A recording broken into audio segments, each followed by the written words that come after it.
자, 물리적 인자치료. 물리적 인자치료 그러면 physical modality라고 이렇게 얘기를 하고요. 대표적으로 전기치료가 있습니다. 전기적인 특성을 이용해서 치료에 응용하는 거지요.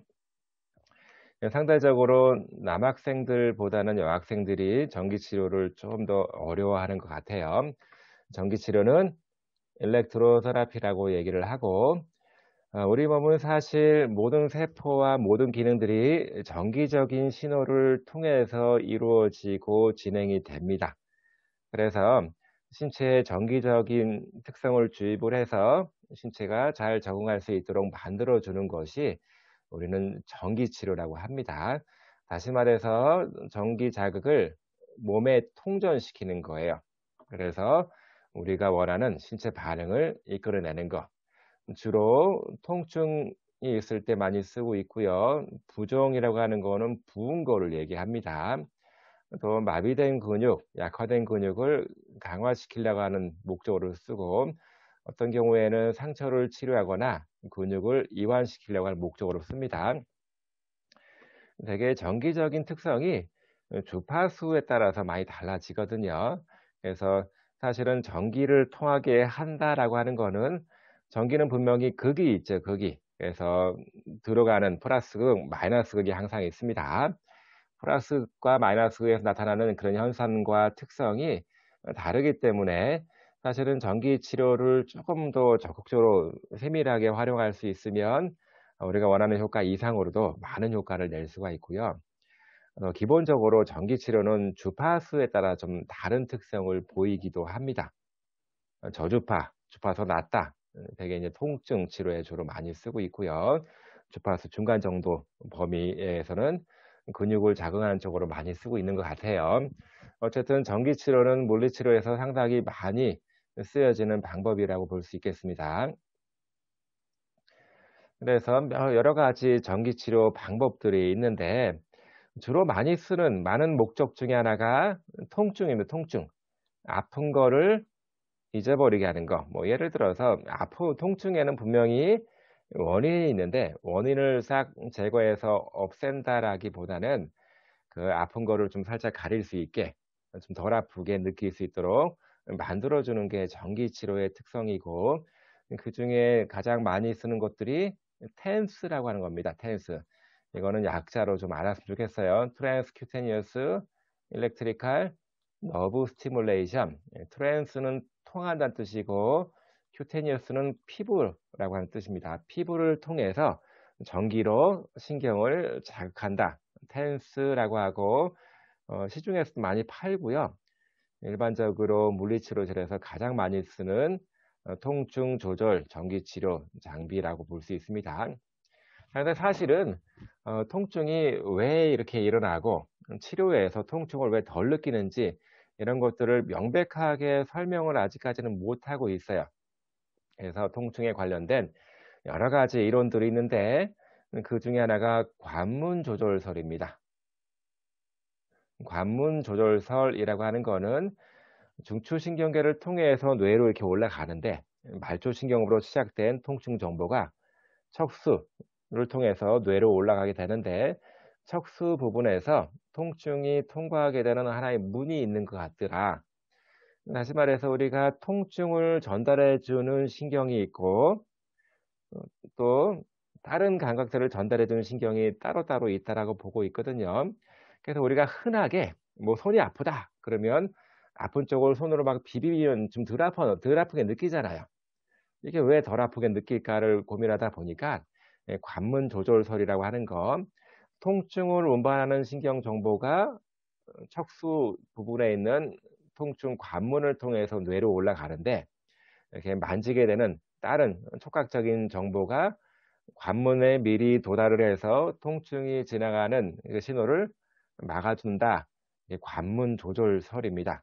물론 그게 맞는지 틀리는지 100% 증명을 할 수는 없지만, 아직까지는 통증을 설명하는 데 있어서 가장 적합한 이론으로 이렇게 얘기를 하고 있습니다. 100% 맞는 것들도 있고 그렇지 않은 이론들도 많이 있습니다.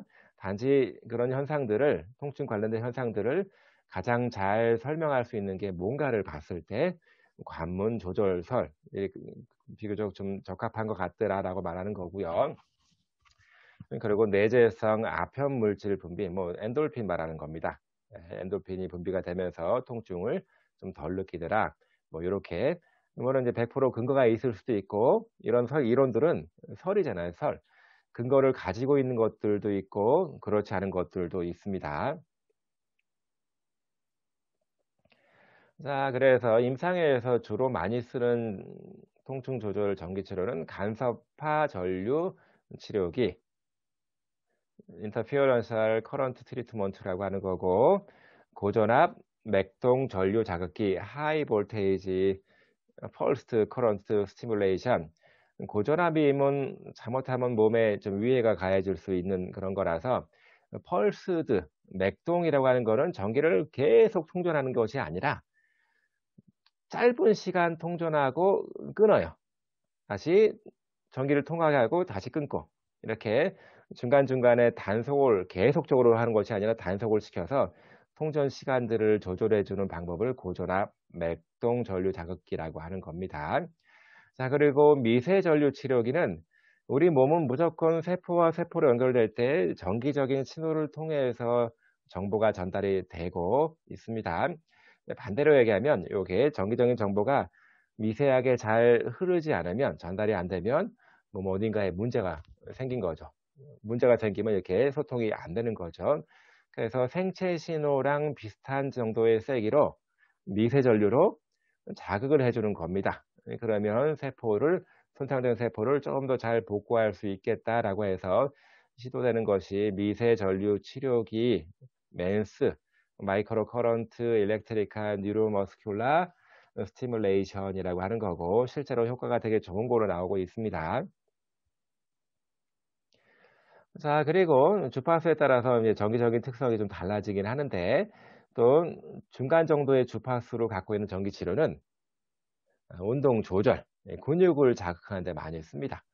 그래서 어차피 근육에 힘을 주고 힘을 빼고 하는 것도 전기적인 신호가 도달이 되면 힘이 들어가는 거고, 또 신경으로부터 전기가 이렇게 통하게 되면 들어가는 거지요.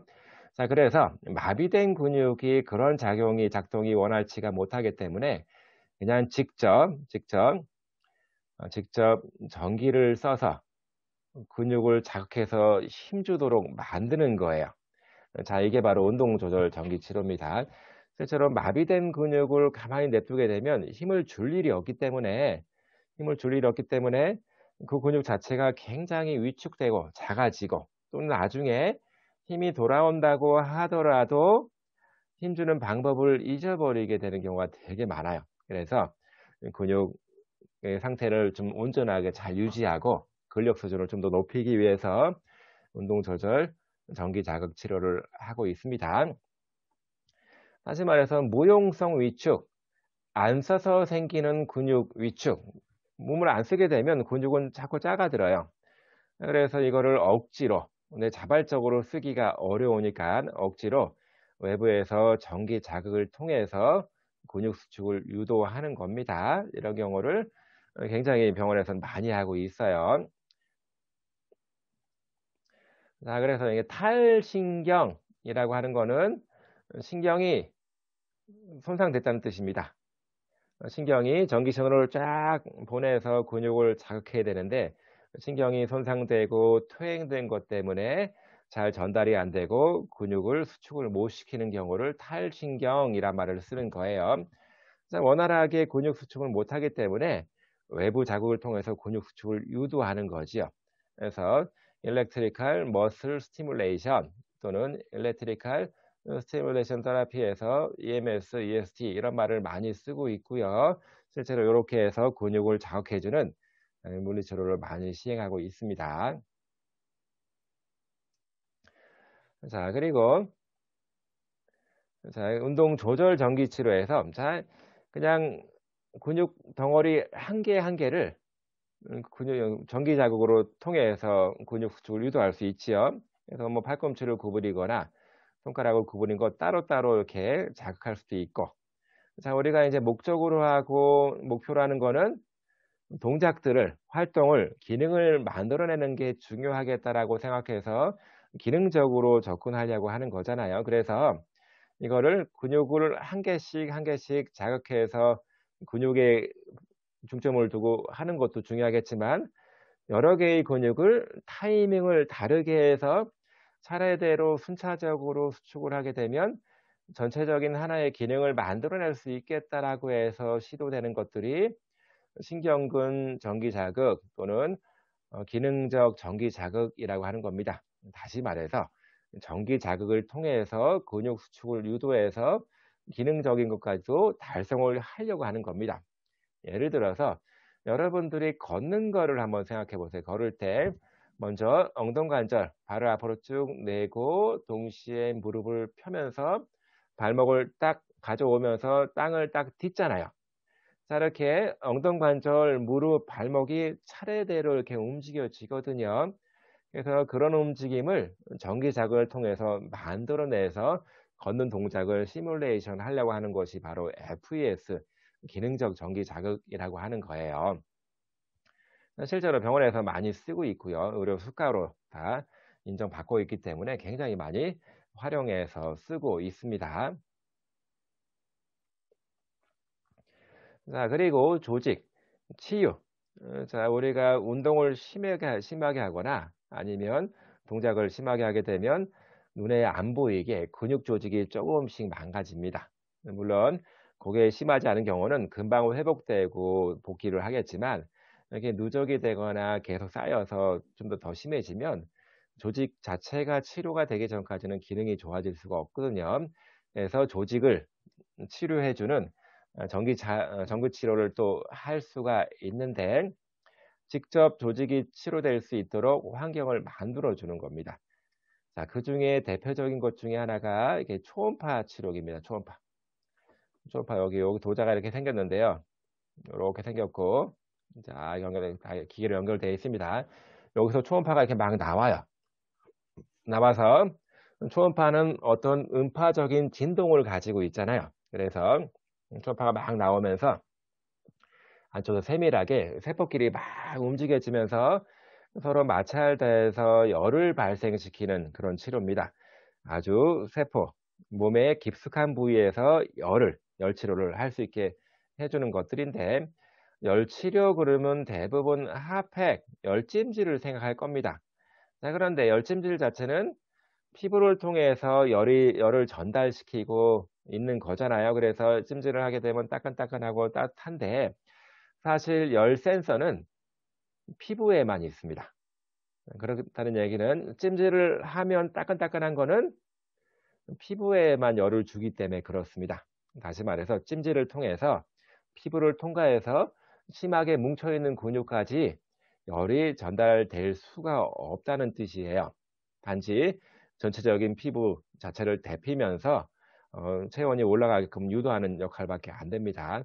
그렇지만 초음파 치료기 같은 경우는 단 1, 2분 만에 조직이 치료될 수 있을 만한 온도로 근육을 쫙 올려서 치료가 될 수 있게 만들어 줄 수가 있습니다. 그런 경우를 우리는 초음파 치료라고 하고 임상 현장에서 굉장히 많이 쓰고 있습니다. 자, 그리고 앞에서 얘기했던 고전압 맥동 전류 자극기 또는 미세 전류 치료기, 극초단파 치료기 등등등 전부 다 상처 치유를 돕기 위한 목적으로 쓰고 있는 장비들입니다. 자, 광선 치료. 광선 치료는 빛을 이용해서 하는 치료입니다. 주로 자외선 또는 가시광선, 가시광선이라고 보는 거는 우리 눈으로 보여질 수 있는 빛 정도죠. 그래서 우리 무지개가 빨주노초 파남보잖아요. 그걸 우리는 가시광선 범위라고 보고 적외선, 또 레이저 등등 빛, 광선을 이용해서 치료하는 그런 치료 방법을 광선치료, 포토테라피라고 얘기합니다. 자, 아까 빨주노초 파남보 여기가 가시광선인데 자외선이라고 하는 거는 보라색, 자자가 보라색이라는 뜻이에요. 보라색 바깥쪽에 있는 광선 범위를 우리는 자외선이라고 합니다. 피부로 딱 들어와서 여러 가지 화학 반응을 통해서 치료를 치료에 응용할 수 있어요. 자외선은 울트라 바이올렛 UV라고 약자로 많이 쓰는데 여기서 이제 A, B, C 타입의 자외선이 있습니다. 기본 우리 이런 얘기 들어봤을 거예요. 햇빛을 막 받으면 비타민 D가 합성이 된다. 그래서 햇빛을 많이 쬐야지만 우리 몸이 건강해진다. 뭐 이런 얘기 들어봤을 겁니다. UVA 같은 경우는 비교적 파장이 긴 자외선이라고 하고 비타민 D 합성에 굉장히 중요한 역할을 하고 있더라. 그리고 UVB는 우리가 흔히 생각하는 소독용, 소독. 그래서 소독과 살균, BC는 그래서 뭐 음식점 가보면 컵을 소독 살균하는 거를 볼 수 있을 겁니다. 네, 자외선이 현재는 물리치료실에서는 많이 쓰여지고 있지는 않아요. 대신에 피부과에서는 치료적인 목적으로 많이 쓰고 있거든요. 피부계 질환들을 광선 치료, 자외선 치료를 많이 하고 있는데 종종 소독 또는 살균 작용이 있어서 사실은 좀 그 눈으로 직접 쳐다보게 되면 시력을 잃을 수도 있을 만큼 위험할 수 있습니다. 그래서 지금은 물리치료실에서는 어 아주 적극적으로 하고 있지는 않고요. 일반적으로 피부과 같이 전문적인 치료 영역에서 주로 많이 쓰고 있는 것 같아요. 그래서 음식점에서 보면 물론 그 정도로 몸에 눈에 굉장히 해로운 건 아니겠지만 자외선 소독 장치가 있는 데를 보면 문을 열면 장치가 꺼지고 문 닫으면 켜지고 하잖아요. 그래서 좀 약간 위험성이 있기 때문에 그렇습니다. 소독과 살균 작용이 있다. 그래서 아기들 같은 경우 아기들 태어날 때 어떤 이제 그 황색증 그 뭐라 그러나 그 약간 누리끼리한 그 피부색을 가지고 태어나는 경우가 있습니다. 그런 경우에 이제 자외선을 통해서 피부 건강을 좀 되찾는 경우도 있고요. 어쨌든 수은 증기 램프, 탄소 방전 등 크로마이어, 형광 튜브 뭐 이런 것들을 뭐 굳이 다 외울 필요는 없겠지만 자외선 치료하고 있는 그 종류에 이런 것들이 있다 정도는 알았으면 좋겠습니다. 자, 적외선. 적외선은 적자는 빨간색이란 뜻이고 가시광선 중에서 빨간색 바깥쪽에 있는 범위의 빛을 우리는 적외선이라고 하고 임상 현장에서 많이 쓰고 있습니다. 주로 태양광선의 60%는 적외선이라고 하는데 파장에 따라서 원위 적외선, 근위 적외선 들어본 적이 있을 겁니다. 일단은 적외선 치료를 받으면 우리가 핫팩, 열찜질한 것처럼 따끈따끈합니다.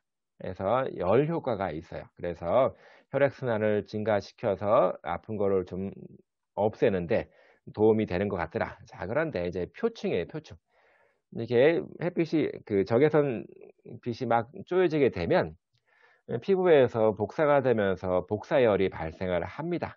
그래서 이것도 마찬가지로 열찜질과 마찬가지로 피부 쪽에서 열이 발생한다라고 이렇게 보면 되겠어요. 그래서 아주 깊게는 침투를 못합니다. 피부 표층에서 열이 끝난다. 그래서 뭐 원위적에서는 모든 가열된 물체에서는 방출이 된다라고 하고 또 비교적 많이 침투는 못해요. 피부 정도밖에 침투를 못하고 바로 열로 전환이 되면서 열치료, 피부 순환을 좋게 만드는 작용을 합니다. 자, 근위적에서는 비교적 깊게 침투합니다. 그래서 근위적에서는 가장 깊게 침투하는 빛 에너지가 되는 거고 원위 자외선이 가장 덜 침투하는 깊지 않게 표층에서 끝나는 빛이 됩니다. 자, 레이저라고 하는 거는 많이 들어봤을 겁니다. 레이저. 레이저라고 하는 거는 그냥 Light Amplification by the Stimulated Emission of Radiation의 약자예요.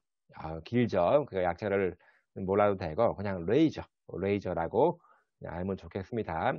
그래서 임상 현장에서 마찬가지로 레이저 치료가 많이 되는데 아까 적외선 같은 경우는 따끈따끈한 느낌이 들어요. 그래서 치료를 받고 있는 느낌이 드는데 자외선이나 레이저 같은 경우는 치료받는 느낌이 안 납니다.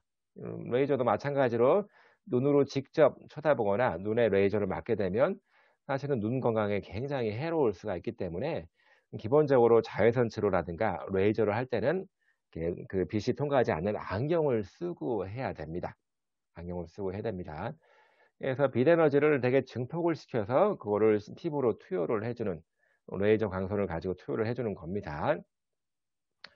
그래서 뭐 일반적인 생리학적인 효과로서 ATP도 합성이 되고 상처 치유도 극대화되고 세포막의 투과성 뭐 온갖 좋은 거는 다 들어가 있는 것 같아요. 또는 심부에서 열을 발생시키는 그 역할도 하고 있습니다. 어쨌든 뭐 상처를 치료하는데 상당히 레이저 치료가 도움이 되는 걸로 얘기를 많이 하고 있습니다. 자, 그리고 음, 수치료, 수치료는 하이드로세라피라고 얘기를 하고 있습니다. 수치료 그러면 하이드로세라피인데 물을 이용해서 하는 치료를 우리는 수치료라고 얘기를 합니다. 여러분들이 그 사우나 같은 데 가서 몸을 담그고 있으면 요즘에 사우나 가보면 공기방울 뽀록뽀록 이렇게 나오는 그런 장치도 있고 물을 막 쏴주면서 물을 막 이렇게 소용돌이치게 만드는 그런 장치들도 있잖아요. 그게 전부 다 수치료의 한 방법으로 볼 수 있을 거예요. 되게 차가운 물이 아니라 따뜻한 물에 들어가서 하기 때문에 어떠한 열 효과에 대한 것도 유도할 수가 있고 또 우리가 가끔 냉치료가 필요할 때가 있거든요. 냉치료 효과도 같이 경우에 따라서는 적용하는 것에 따라서 같이 볼 수가 있습니다. 자, 물리적으로 기계적으로 물이 막 소용돌이치게 아니면 막 쏴주는 거 물 마사지가 되는 거죠. 물 마사지. 그래서 전체적으로 물을 싫어하는 사람은 거의 없잖아요. 좀 진정작용이 있고 진통작용이 있고 할 수가 있습니다. 자, 과거에는 이렇게 큰 물탱크에다가 물을 받아 놓고 이 안에서 막 치료를 하기도 했어요. 이거를 하버드 탱크라고 하는데 사실은 현재는 이 하버드 탱크를 쓰지는 않습니다. 왜 그러냐면 치료비가 좀 싸서 물값이 더 비싸요. 그리고 몸을 다 담궈서 해야 될 만큼 중증인 사람들은 이렇게 많지 않습니다. 대신에 그냥 커다란 이제 이렇게 이런 욕조가 아니라 그냥 커다란 그 수용 시설을 만들어서 그 안에서 치료해 주는 수중 운동 기법들은 많이 쓰고 있어요. 자, 뭐 열치료 같은 경우도 찜질 같은 것도 있고 몸의 일부를 이렇게 이게 물에 담궈 놓고 하는 치료들도 많이 있습니다. 또 월풀, 소용돌이욕, 와류욕, 소용돌이욕, 소용돌이가 막 치는 물이 있지요. 그런 데 가서 하는 것도 있고 파라핀 치료라고 하는 거는 이렇게 촛농을 녹여놓은 거를 파라핀이라고 합니다. 손을 담갔다가 뺐다 담갔다 뺐다 하면 촛농이 식으면서 장갑처럼 딱 끼지요. 그러면서 촛농의 열이 손가락 마디마디로 다 전달이 됩니다. 이거를 우리는 파라핀욕이라고 하고 류마티스 관절염 환자분들이 손가락 쪽에 많이 안 좋기 때문에 이 파라핀욕을 많이 하고 있습니다. 그리고 차가운 치료, 냉치료. 급성기 때 예를 들어 발목을 팍 접질러서 발목이 아프고 많이 부어 있어요. 그때는 절대로 뜨거운 치료하면 안 됩니다. 열찜질하게 되면 더 많이 땡땡 부어요. 그때는 냉치료를 해야 돼요. 붓기를 빨리 가라앉히고 좀 덜 아프게 하기 위해서는 차가운 치료를 해야 돼요. 얼음 마사지 해야 됩니다. 급성기 때는 무조건 한랭 치료, 얼음 마사지를 하는 게 좋아요. 할리윅이라고 하는 방법이 있는데 할리윅은 10가지 프로그램을 가지고 10가지 동작들에 관계된 프로그램을 가지고 하기 때문에 이거를 할리윅 10포인트 프로그램이라고 얘기를 합니다. 사실은 할리윅이라고 하는 거는 이 프로그램은 어떤 그 치료를 목적으로 고안된 거는 아니에요. 장애 아동이 안전하게 수영을 할 수 있도록 고안된 어떤 개발된 방법인데 이거를 장애아동 치료, 그 장애인들 치료에 활용하고 있는 것입니다. 자, 두 번째는 바드라가즈 링 메소드라고 하는데 자, 할리위기에서는 주로 사람이 손을 가지고 하고 있고요. 우리 튜브처럼 이제 보조 도구를 쓰지 않는 데 반해서 베드라가즈 기법이라고 하는 거는 그런 보조 도구를 통해서 운동을 시키는 거예요. 특히 근력 운동, 저항 운동을 물에서 시키는 거다라고 이렇게 얘기를 합니다. 주로 튜브, 링을 쓰기 때문에 베드라가즈 링 메소드라고 이렇게 얘기를 많이 하고 있습니다. 어쨌든 간에 이런 저항적인 근력을 좋게 만드는 저항적인 운동을 이렇게 튜브를 끼고라도 해서 물에서 시키는 방법을 베드라가즈 기법이라고 얘기를 하고 있고요. IH라고 하는 거는 뭐 중요한 방법은 아닌데, 우리 예를 들어 태권처럼 동양적인 굉장히 느리고 율동적인 운동을 물에서 하는 겁니다. 물에서 굉장히 느리고 이완된 움직임에서 온몸이 이완되고 스트레칭 될 수 있도록 만들어 주는 게 IH라고 하는 거고요. 그리고 와츠라고 하는 거, 이것도 임상에서 할로이가 비슷하게 많이 쓰여지고 있는데, 마찬가지로 이완을 시키려고 목적으로 합니다. 주로 이제 신경계 환자분들이 되게 몸이 뻣뻣해지고 이완이 잘 안 되기 때문에 기능적인 방해를 많이 받거든요. 그래서 요거는 무례해서 이완적인 운동들을 하고 있는 건데, 다른 거랑 좀 틀리게 와츠라고 하는 거는 이완을 목적으로 하고 있기 때문에 약간 따뜻한 온수, 따뜻한 물에서 하는 겁니다. 그래서 여러 가지 동작들을 결부해서 물이 움직일 때 피부에 물이 스치는 그 느낌이 나쁘지가 않아요. 그래서 그 좋은 느낌을 가지고 운동을 시키는 거를 와츠라고 합니다. 그래서 물과 와터랑 시아츠, 시압이라고 하는 거의 줄임말 와츠라고 되어 있어요.